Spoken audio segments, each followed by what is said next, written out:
you please join us for the Pledge of Allegiance?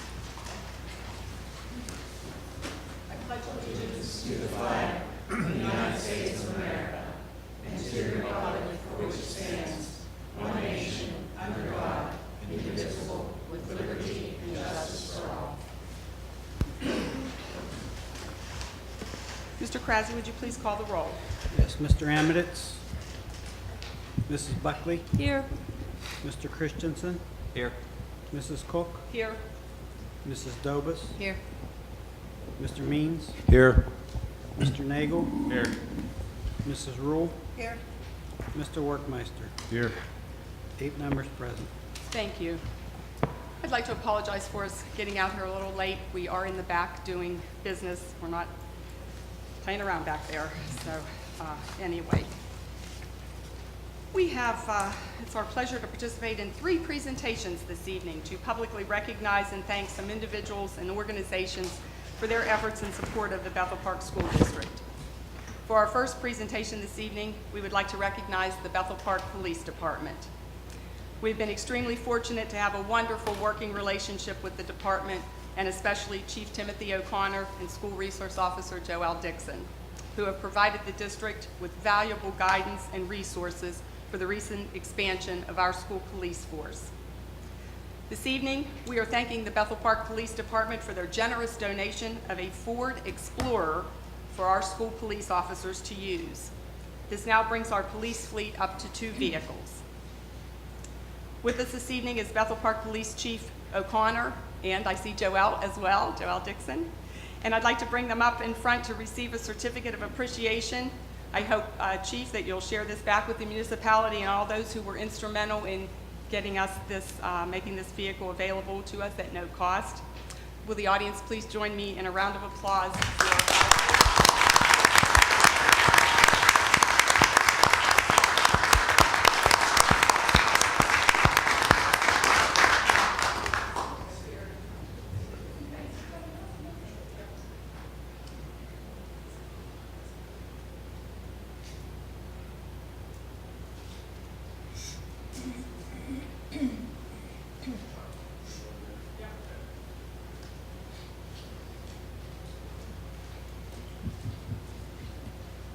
Hi, everybody.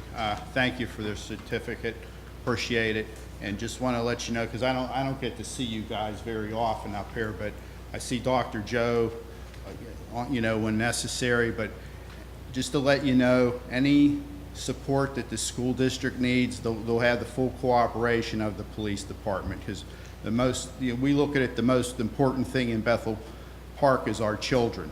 And they're in your hands, and Dr. Joe's capable hands, and we'll do anything we can to protect them and get them home safe. Okay? Thank you. Thank you so God much. bless.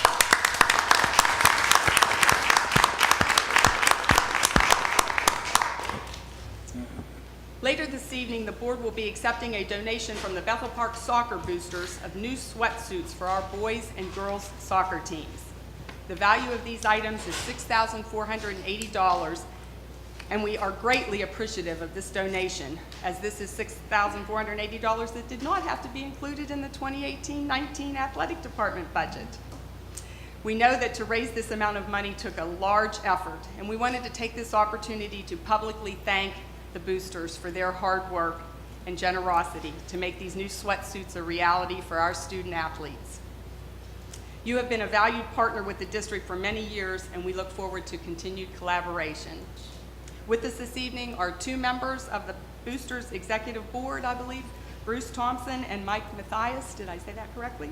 And it's my understanding that this presentation will also involve a little bit of show and tell, that you brought us some samples of this. So we're anxious to see them. So please join me in the front of the room with those new suits, and a round of applause for these.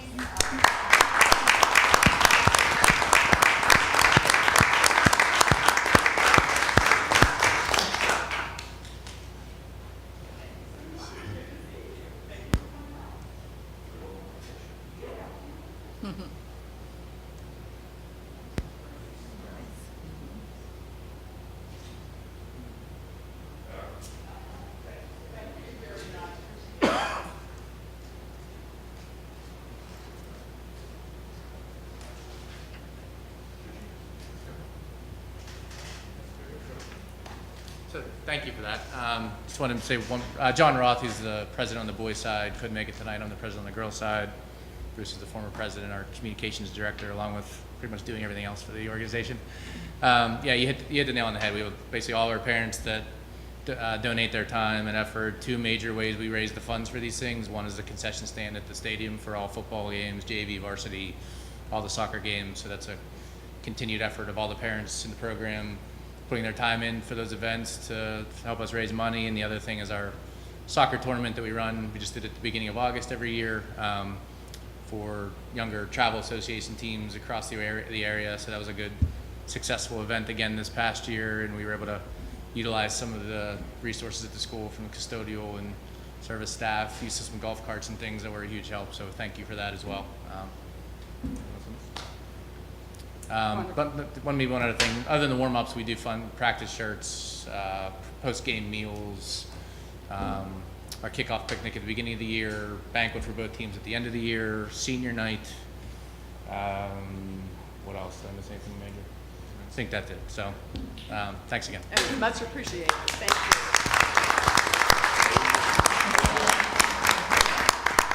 So there was, what, 80 sets? 80 for both sets. the boys and girls side. Wonderful. Great. Thank you so much.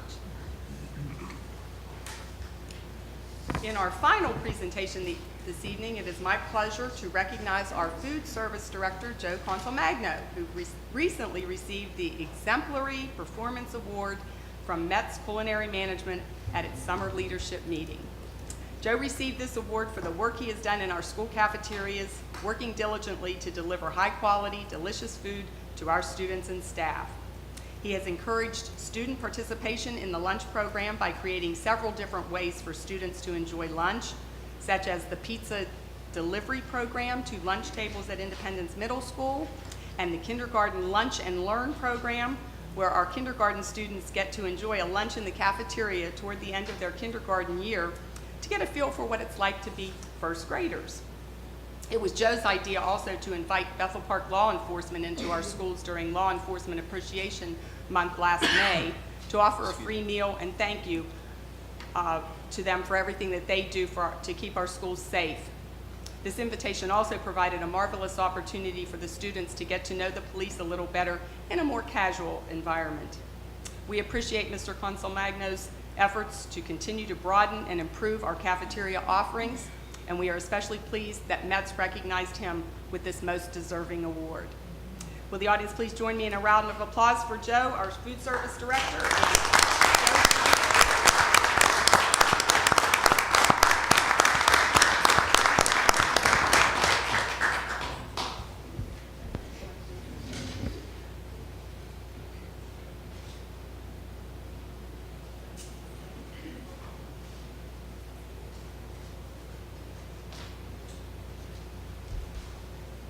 Thank you, and I'll just be quick and brief. This award is presented to me, but is presented to my staff. Those are the people that do the work each and every day, and I appreciate their efforts and the support of the board and everything that we encounter with the program for the law enforcement and anything we do in the district. I appreciate your support and my continued support to you in making this a better community. Thank you. Thank you.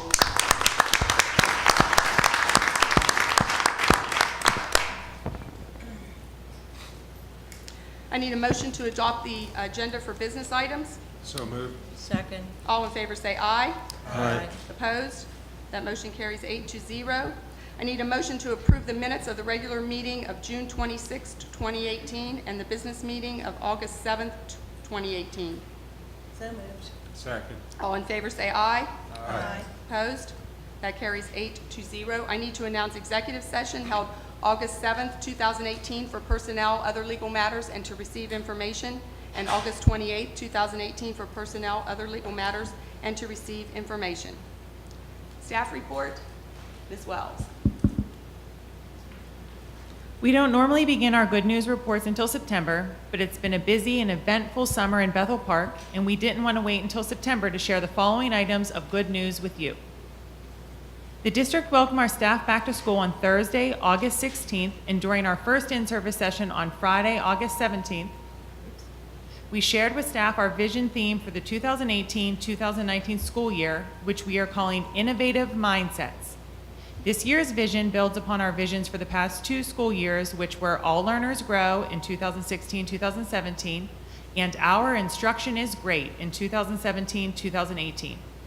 This year, our focus is fourfold: to provide universal design for learning opportunities and learning supports for all students, to incorporate reflective teaching practices, continue to teach 21st century learning skills to all students, and finally, to provide a safe and supportive school environment. The graphic that you are looking at was created by Mrs. Sutton, and it reflects how our vision has expanded since the 2016-2017 school year. We look forward to helping our students to develop innovative mindsets in the 2018-2019 year. The Bethel Park School District was once again included as part of WPXI TV's Back to School series for the 2nd consecutive year.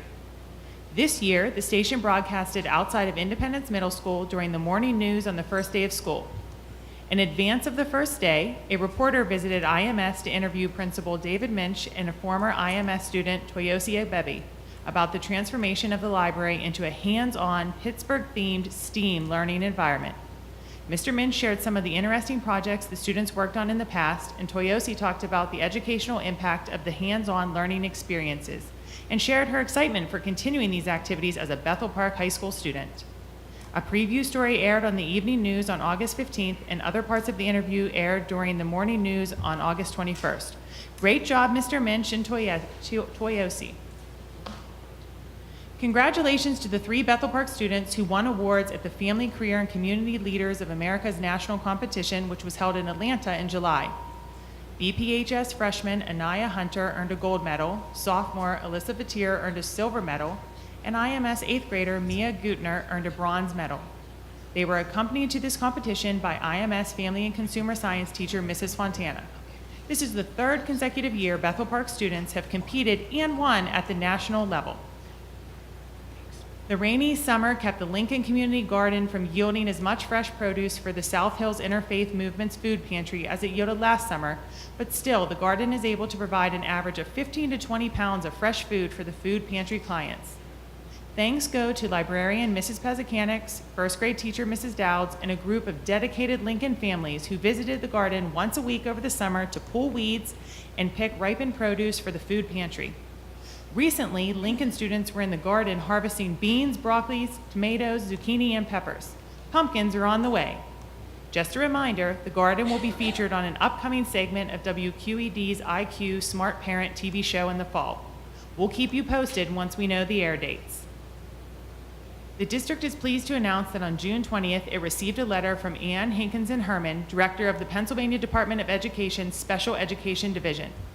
The letter explained that the district corrected all areas of non-compliance that were cited during a gifted education compliance monitoring visit, which was conducted in March of 2017.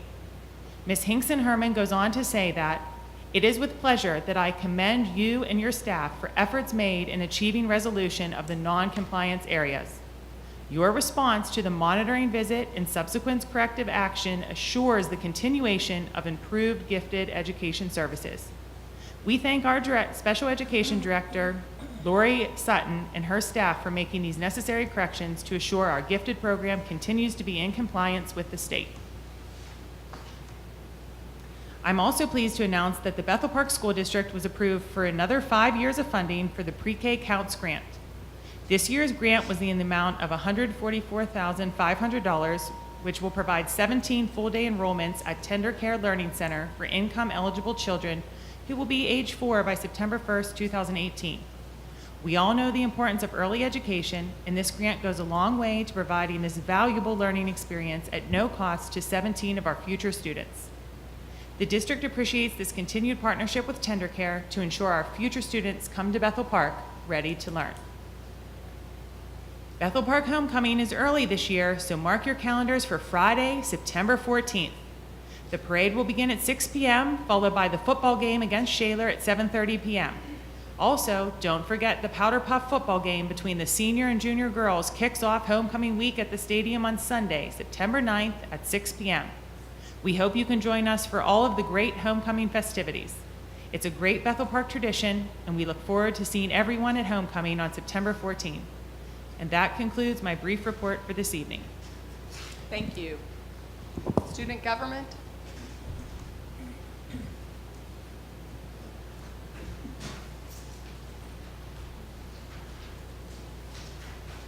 Hi, my name is Christian McLean, and I, along with Tanush Ball, will be your SGA, one of your SGA representatives for this year. I, along with Tanush, look forward to working with you throughout this year. So really the main thing that we for SGA have been doing, not just SGA, but anyone can do it. They can join the homecoming committee, and so far we've been discussing logistics for the dance, the football game. As you saw with the staff presentation, the dance will be Saturday, September 15th, and then the homecoming game will be the Friday before that, the 14th. So we have a meeting. We will have a committee meeting tomorrow. No, we'll have a committee meeting on Thursday. It'll be our 4th committee meeting, and there we will continue our plans for working out the logistics with the dance and the football game. Great. Hello, I'm Tanush Ball, and as Christian said, we are both your school board representatives for this year. So far, we've had our executive board meetings today, and in that we discussed, as Christian said, like the organization of how to run the homecoming dance as a whole, not just like just the dance and decorations, but how to like organize the ticket sales and publicity of the dance as a whole. And we also discussed just logistic issues with the school and how to organize SGA to be better. I look forward to a great year with the school board. Great, thanks. Welcome aboard. PTA, PTO Council. Probably haven't had a meeting yet. Solicitors report? No. Any committee reports? I'm from the AIU. The AIU is going to be looking at academies this year as one of their new learning experiences, along with they've been doing a lot of work with Remake Learning. But the academies are in Avonworth, it's a school district. They're already doing that, and we'll be interested to see how that goes. So that's a new direction within Allegheny County. The other thing is with the Still Center, we had 3 new highs there, and they will be new instructors to the school, and they will bring a new curriculum along with their instruction. So that's good news there. And the other thing is that the chamber and the council president, Tim Murray, and I made a video with several companies over at the Industrial Boulevard, and that will be shown on BPTV. If you have any students that are interested in the trades, really should get them to see this. It shows just how much the trades have changed, and you cannot believe the employment opportunities that are available right in our backyard for our students. I mean, with benefits, salary, I mean, what more could you ask right in our own backyard? They have defense contracts. One company's expanded 10,000 square feet. By the end of 18 months, they're going to be looking at 100 machinists they're going to need. But it's just interesting, and so the students should see it to see how machining and those types of skills have changed and what's needed. So I guess the only thing I can tell you is just plug into BPTV, because we don't have an ideal date right now to tell you which date to look for. Yes, sir. Mrs. Roll, can I ask you a question? Sure. I don't want to put you on the spot. Can you give us an idea what some of those starting salaries might be? The start at entry level, $15, and then $20. I mean, that is with 18 months vocational training. A lot of them right now are even looking to take students. We're trying to work out some partnerships if we can get enough students interested, or even adults really. They're looking for adults that would be interested. They start apprenticeships, and if the student or the adult is only maybe 6 months away from graduation, they will take them, put them on an apprentice program, and they will finish their schooling. Aren't some of them, like the welding and the machining, starting out at higher salaries? They're what? The machining and the welding, aren't some of those jobs starting out substantially higher salaries? Yes, well, yes, and the more experienced you are, the more money you get. But one of the companies gives you full benefits. They don't pay a dime for them. They provide lunch even. I mean, what a way for, to be able to be employed. Mrs. Roll. And 4 of them are owned by Bethel Park, former Bethel Park students. Mrs. Roll, are there any partnerships with any of the trade unions which provide that schooling along with the Well, we apprenticeship and do. on-the-job training? Yeah, we do have a partnership with some of the schools, and we also have a partnership with a company that's looking to get some funding. So we're trying to get more businesses to support the education to get that going. But I mean, it's right in our own backyard, and that's what they're looking at nationally. I mean, we were already ahead of the curve when they announced it last month. We had already started what they plan to move forward, so we just now need the recruits. Did you have anything, Mrs. Davis? No, just the same things I said the last meeting. The renovations at Simmons Park are almost done for the playground. The renovations at Village Green will enhance the whole soccer program and the willingness to share the turf there with our soccer program.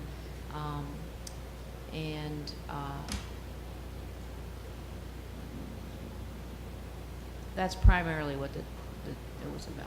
Okay, great, thank you. Any public comments on agenda items this evening? None? Then we'll move into business items. Curriculum Committee and Mrs. Buckley. Thank you, Mrs. Cook. There are 3 items this evening under curriculum. Would any board members like any held out?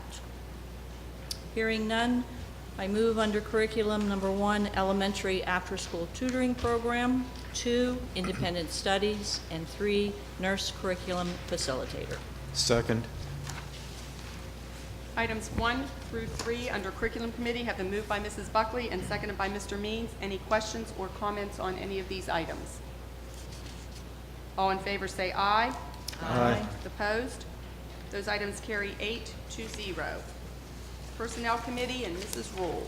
There are 10 items under personnel. Are there any that anyone would like to have held out? Number 6, please. 6?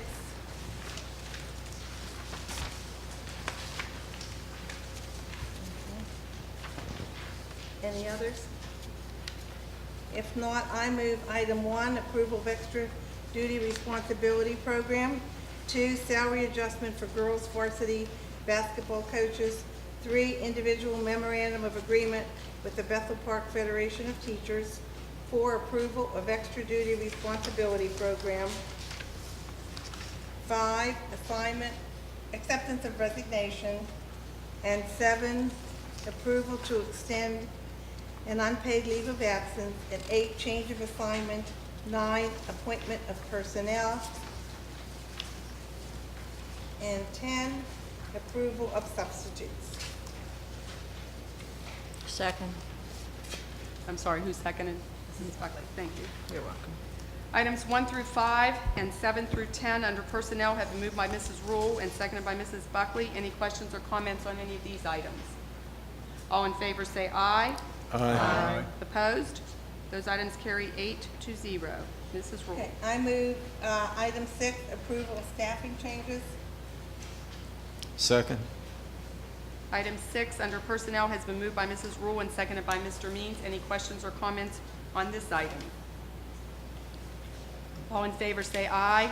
Aye. Opposed? Aye. That carries 7-1. Under Facilities and Services Committee, we have a discussion-only item. Are you going to take that, Dr.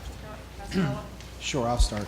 So our stadium speakers, as you might recall, we talked a little bit last time about trying something at first, which was in layman's terms to rewire all of our systems. So that work has been completed per your direction. And our speakers now have mitigated the risk of shorting out because we have all new wiring. And through that process, I would say conservatively, it sounds a little better, but not a ton. So it'll be what we heard last year without the fear of shorting out. That being said, I think that will get us through this year if we wanted it to. But in talking with the company, if you might recall, they originally started out with some prices in around 50 or 60,000 for new speakers. But with that 8,000, they're coming up with, on state contract, the price for the new speakers and wiring is somewhere in around the $20,000 range, $19,000 to $20,000 range, because I think the new wiring is really going to make the difference. My recommendation to you would be, because that is state contract, we don't have to go out to bid. So I would recommend to you that if the solicitor agrees with that statement, that we go ahead and move forward with that. Now, there might be a delay in getting those speakers in. So if it's going to happen sometime in early October or so, and they're able to put them in, I would say do that. But if it's going to be any later than that, I would recommend getting them on site or having them come in and then putting them in the spring, as we wouldn't want to just sit new, even though they are weather resistant, I would just rather put them up in the spring, if that makes sense. So if you're okay with that, I think that would be my recommendation to you at this point. I think it was very smart on our part.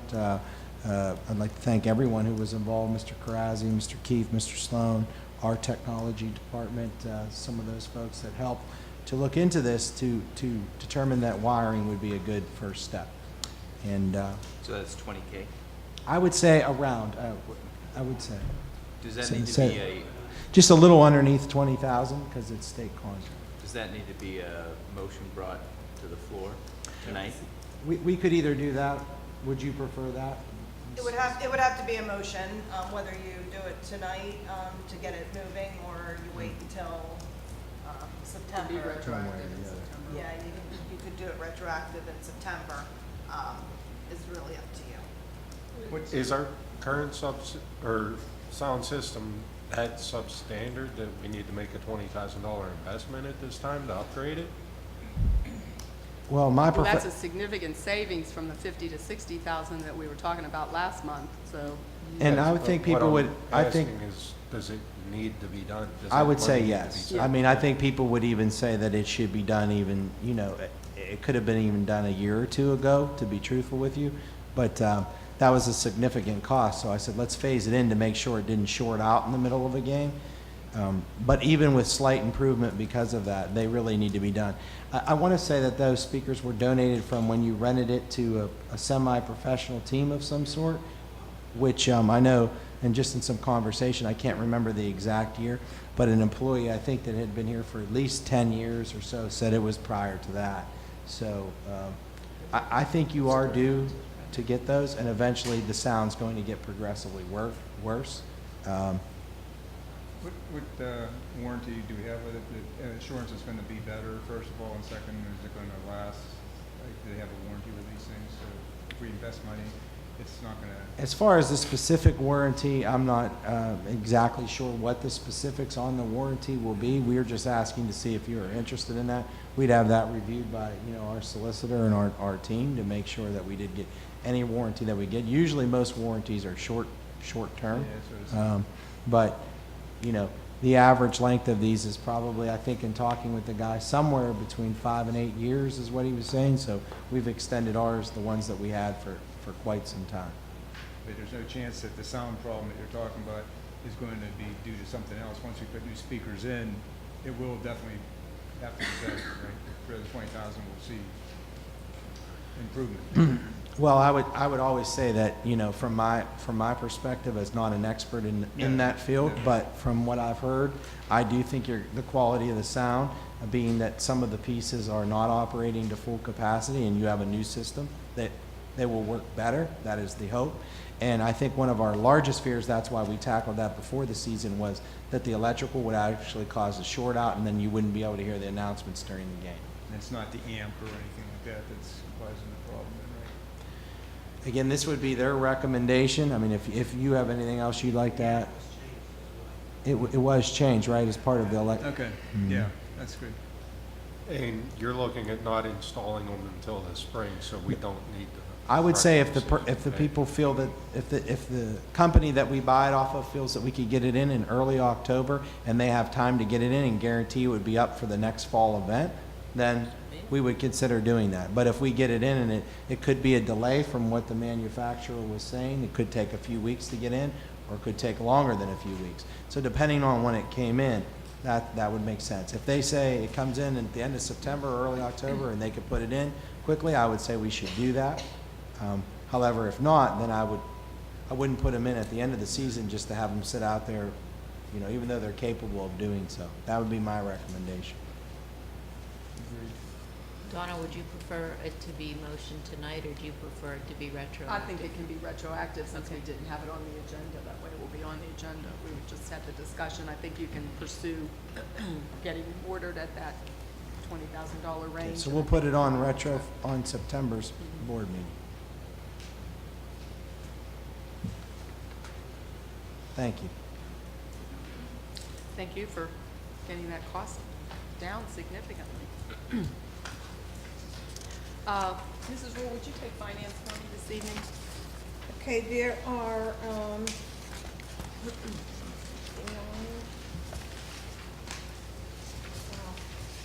there are 19 items under finance. Are there any that anyone would like to have held out?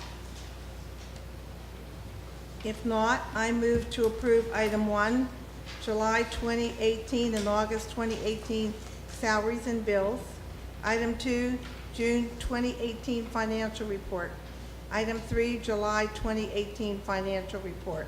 Item 4, approval of PA educator contract.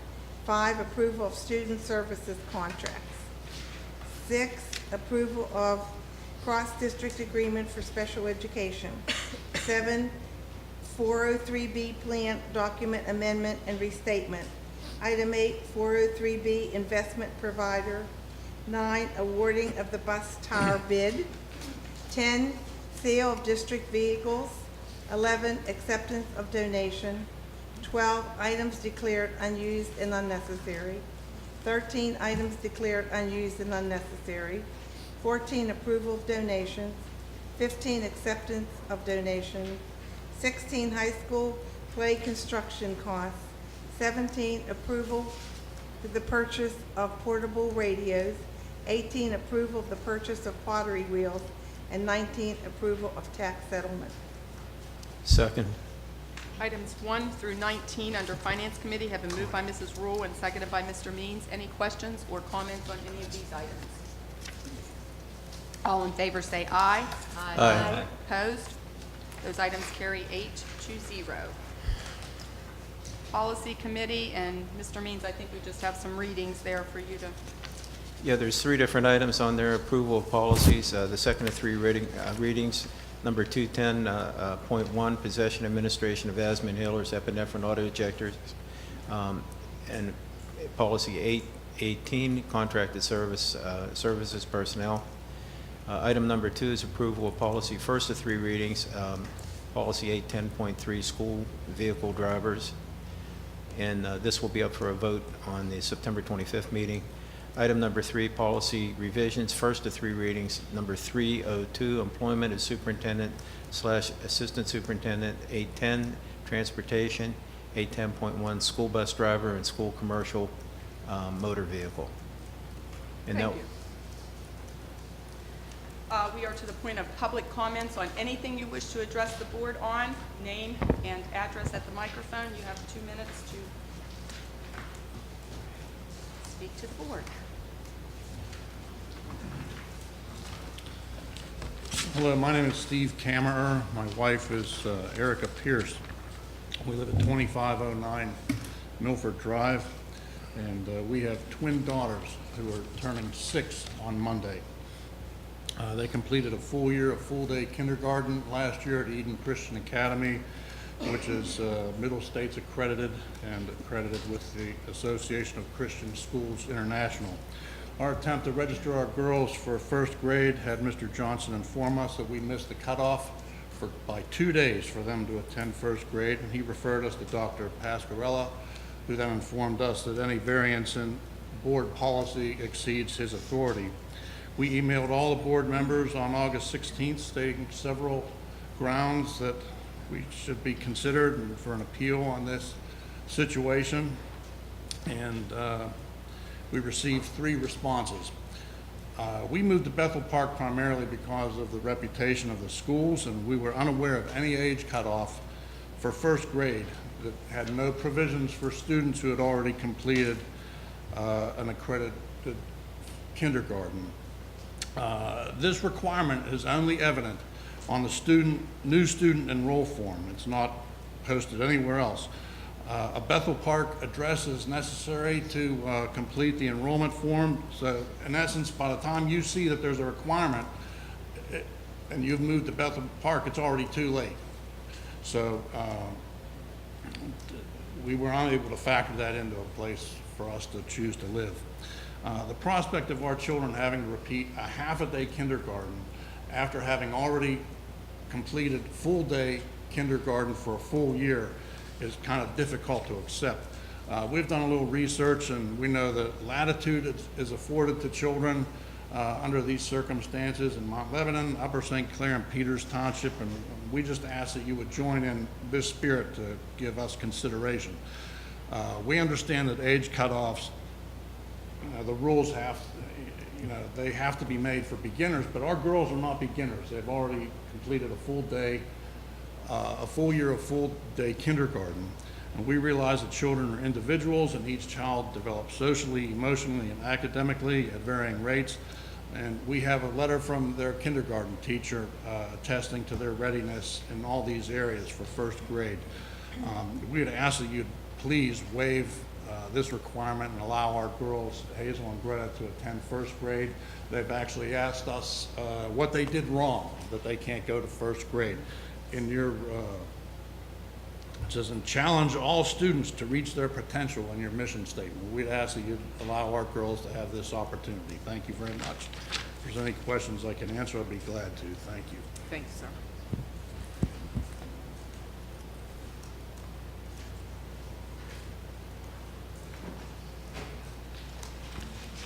Hello, my name is Allison Ballant. I live at 5992 Library Road. Have you made a decision on our son's transportation accommodation in executive session? I assume you are not able to answer that question, so I'll just use my 2 minutes. I would like for you to give us a timely answer, as the process has been going on much longer than it needs to. Our time is valuable. We've made work accommodations for the past 2 weeks to transport our son from half-day kindergarten to his safe daycare. Our bosses have been extremely understanding, but they expect us to resume regular work hours. We awarded the district ample time to deny the transportation request by submitting the necessary paperwork in April at kindergarten pre-registration. Braden has a disabling dietary need, and neither daycare in William Penn's zone can meet those needs. Safety is the priority. We're requesting that you accommodate our son by providing transportation to the safest daycare, family child care, which 1, is in the Bethel Park School District, 2, has provided a safe environment for Braden for the past 3 years, and 3, is supported by his allergy doctor in the letter that was faxed to the district, Dr. Allison Larkin from Children's Hospital. I am not asking for any board policies to be revised. Policy 810, transportation, does not mention elementary school zoning. Policy 209.1 states the district must provide reasonable accommodations for students with disabling dietary needs. We are asking for this extraordinary circumstance to approve this transportation, as anaphylaxis is a severe food allergy, and it causes my husband and I a lot of anxiety to be working, both of us, an hour away from our home districts, this community that we love, that we moved to for the reputation. Please find it in your hearts, find some humanity, award him that transportation. It is only 0.7 miles out of the elementary zone, and he deserves a safe place to be. Thank you. Thank you.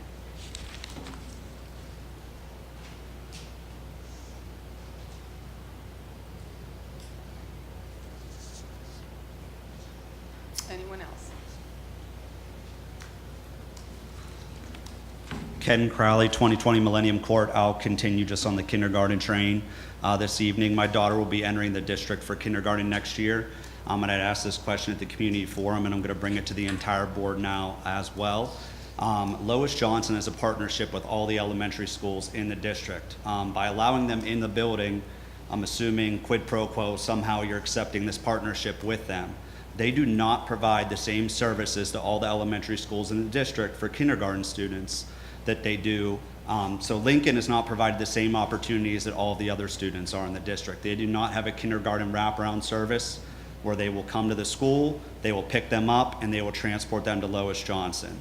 That is allowed in every other elementary school in the district.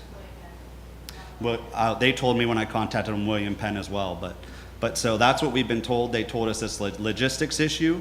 I'm coming to you a year ahead of time to ask that the district explore why they have a partnership with a program that is not providing the same ability for students across the district. We're already going to have to uproot our daughter after her being in a daycare for almost 6 years, and I'm okay with that because I understand you don't provide busing to daycares out of the zone. But I at least asked if you're going to force that on us, that you make sure that the same programs are being offered at all the elementary schools across the district.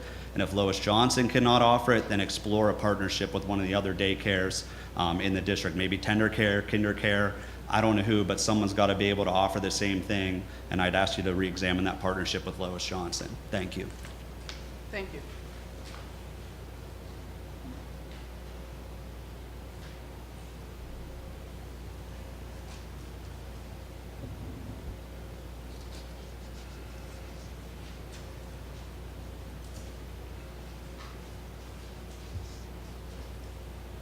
My name is Cheryl Eichenlaub. I live at 5500 Kings School Road, and I am the owner of the child care program Braden has come to for 3 years.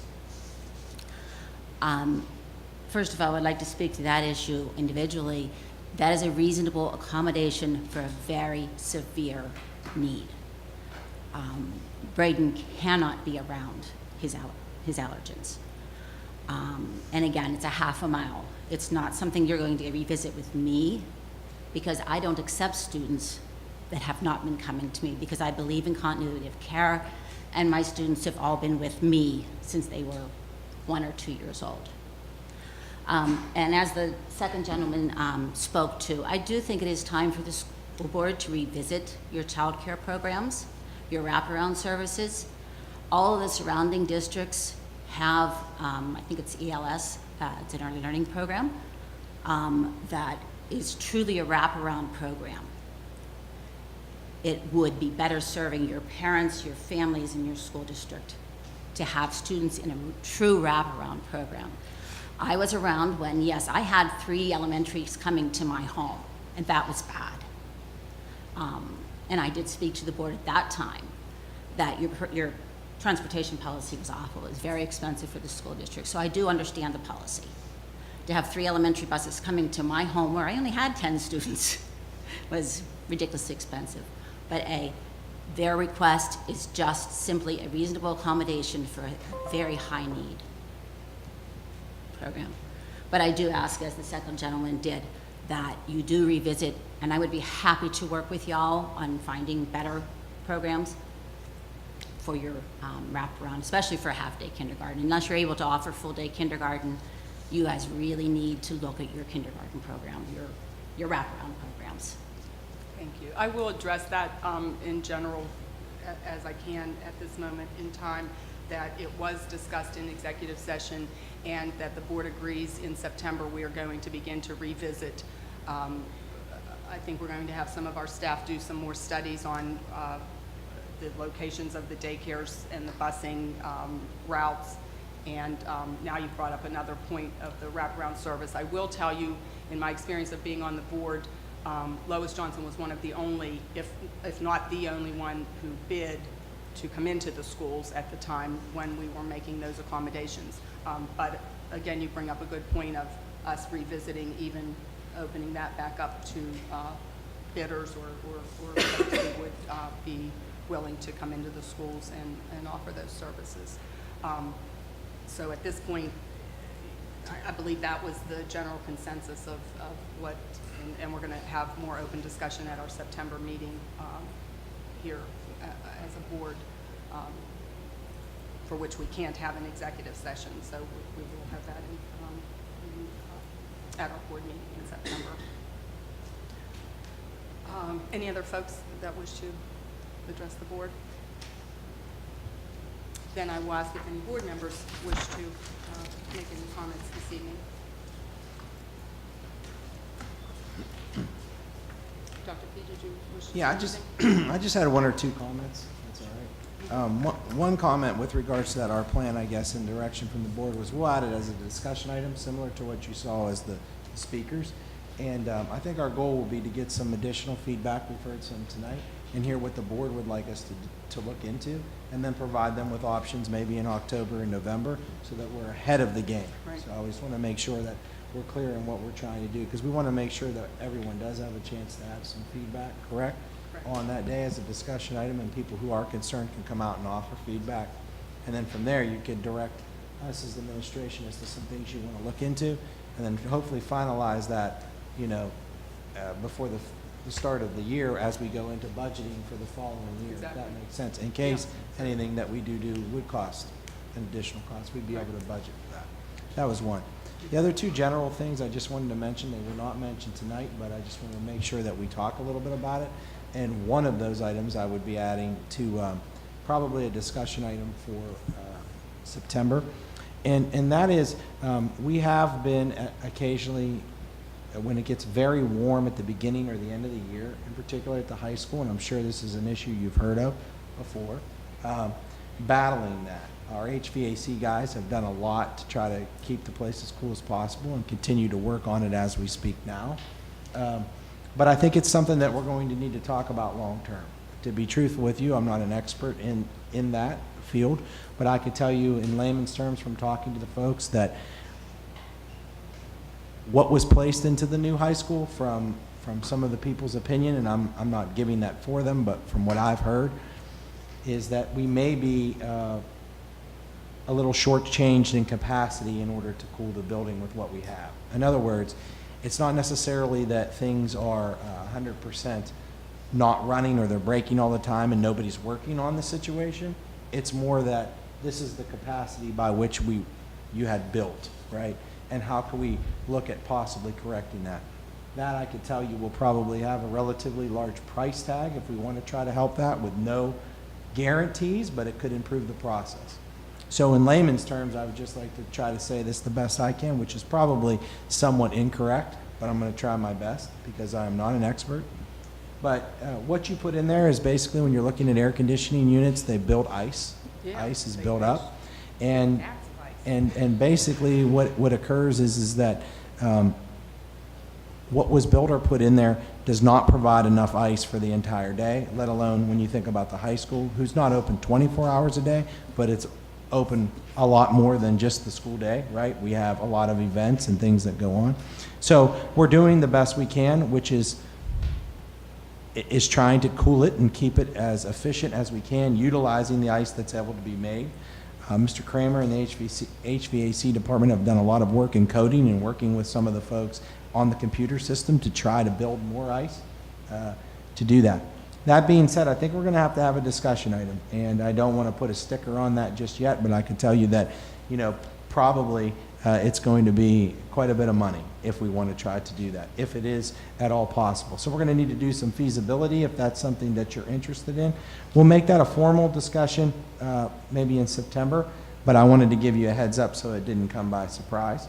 It is something that, like I said, we try to address. In particular, when it's really warm, at the beginning, obviously, of the year and at the end of the year, that's where you're going to have the most issues. As Mr. Kramer explained to me, our goal is to try to say not just the temperature of 89 degrees, bringing it down to 75 degrees is kind of the range, but that 89 degrees would include humidity and all those types of things. I'm not an expert in that, but if you looked at what it feels like in some of the days that we've recently had, it's much more than 89 degrees. Therefore, when you go down in that differential, we're lowering it, but not to the point where some people may feel it should be. And obviously in some rooms, in some areas, it's better or worse. So I think I'm bringing this to the board's attention to say, number one, if you're in agreement, we'll add that as a discussion item. Oh, okay. And then we'll talk a little bit more about that. I don't know that there's a whole lot to do but fight it through this heating season, but have a more formal discussion and then get, if you're interested at the end of that in September, get feasibility and cost. But, I mean, this will not be, you know, a few $1,000 fix by any stretch of the imagination. If we want to try to do this right, it's going to cost some substantial amount of money. So if you're interested in at least adding it as a ticket item, I think my recommendation is that we discuss it. Fair? Well, they told us we were doing it right when we put those big vats and they had us walking in there and seeing all that ice. That's, Well, it's struggling at this given point is the truth. And depending on the heat, it struggles worse. So when you get these hot, humid days, it struggles. So I wanted to be honest because I know Mr. Karazi and I took a walk through there and we did feel, although, you know, well, we feel that it could be better. Is that a fair statement? We feel that it could be better and it could be operating more effectively. And Mr. Kramer is working on that to try to do his best, but that's short-term solutions to a long-term problem. The second item I just wanted to mention is, and we know Mrs. Flotis sent out a blast, but we have had some internet connectivity issues. And Mr. Ryer has been working very diligently with a series of folks. We've even purchased some additional software or services to mitigate some of these attacks that are occurring. I would just say that those things are causing the internet to go down. Mr. Ryer and his group have worked very, very hard, and I'd like to thank them for that, in order to get us up and running again. And it seems like we're moving in the right direction. However, I don't think the problem is completely solved, and in that it's a little bit out of our range as to, we can't just solve this and say, this internet is now fixed. People throw different things at you, spam, these types of things that, you know, and I know he could speak to it, but I'll try to keep it short and sweet. We're working on it.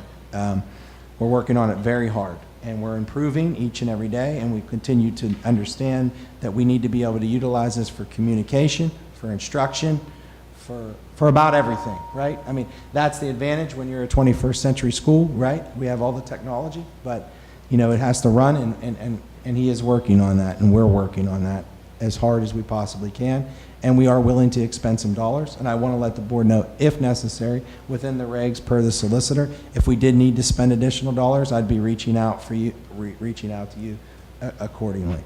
Fair? Dr. P, can I make one comment? Sure. When you talk about an internet system like that, I'd like to just make the comment that it's impossible to completely test it out over the summer because a lot of the problems don't show up until it gets into heavy usage. So that is true, and I'd also like to make sure that we remind everybody that we did buy, and I know these issues are somewhat related and not completely related, fair, okay? But we did, if you recall, buy a new firewall system, so we have put those upgrades into place. And the folks that we do run our internet service for with our primary service provider, we're on site today to try to help.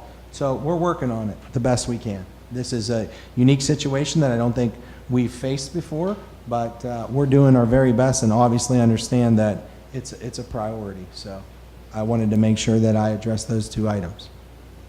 thank you. Welcome back to a new school year. Dr. P, I just wanted to ask about one other thing. We had some emails about odors or residues in classrooms in a couple of the elementary schools.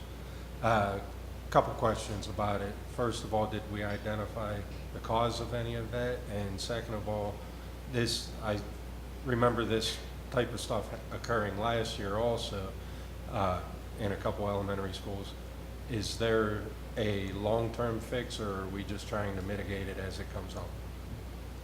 So first of all, everywhere I've ever been, including Bethel Park, the first thing I always do is bring in an outside professional. Not that our guys aren't qualified in some regards, but I think it's really important that you get an expert in the field to be able to test this.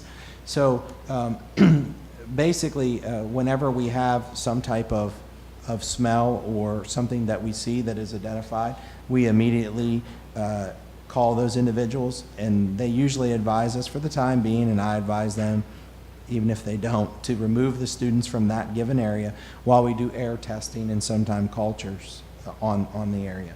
So we've tried to communicate with those buildings that were affected pretty regularly to explain to them that your students are out. And then we even go on abundance of caution to say, on top of that, even though we could enter, we want to do this because this is something that that company's recommending. So to answer your question, some cases, from what I've learned, again, not an expert, so couldn't be quoted, but there are sometimes these different odors or smells that are not dangerous at all in the air, and they come back clean. However, they are a nuisance, was the word I believe that they used, and one that we want to try to correct. So like in one area where we're having this reoccurring, one recommendation was to change out the carpet. We did that. Another recommendation is to break the entire unit down, thoroughly clean it with a certain product, even though there is nothing harming the students, just to try to eliminate the nuisance. So we haven't identified the actual cause of the odors or residues, we're just... Well, again, if you wanted a specific conversation, we'd have to bring that individual in to be able to speak to you. Some of those examples, there's different things where people smell things or they think they smell things and they don't really smell those things. I mean, the basic thing that I go by is if this third-party professional tests the air and indicates that the air is safe. Okay. I mean, that's what I'm going to go by. And that's been the case in all the circumstances at the initial test as well as the follow-up tests? At one point, as I said in my letter, one of his tests showed some elevation, a little bit of elevation, but in his opinion, we could have re-entered, but in an abundance of caution, I said, well, let's keep running the dehumidifiers and retest, and the retest came down. And his recommendation in that given room was to continue to run dehumidifiers. Partly it might have been from his opinion, no one knows for sure, that we may have got a pinch of water in the room when we got all of that rain, and that room might have already been cleaned, so people didn't check on it for a while, and that might have been part of the problem. The other thing that we have to make sure that we do is try, although in the summer you don't want to cool every area of every building when no one's in there, we have to try to remember, especially when we're doing any type of carpet cleaning, to keep the temperature level during those times for drying purposes. That was another suggestion that we shared with our HVAC group. And I also request, on another note, that we return to executive session to discuss the student issues, since the parents have had a chance to speak to us and address the issues personally. I need a motion to adjourn. So moved. Second. All in favor? Aye. Good night, everyone. Thank you.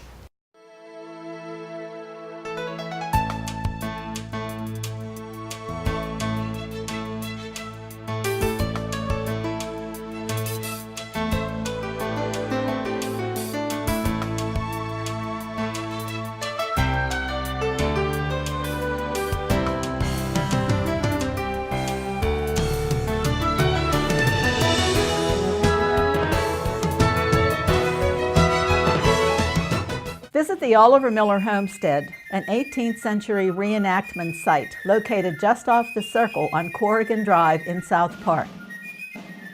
Self-guided tours are available each Sunday from May 1st until December 8th from 1:30 until 4:30 p.m.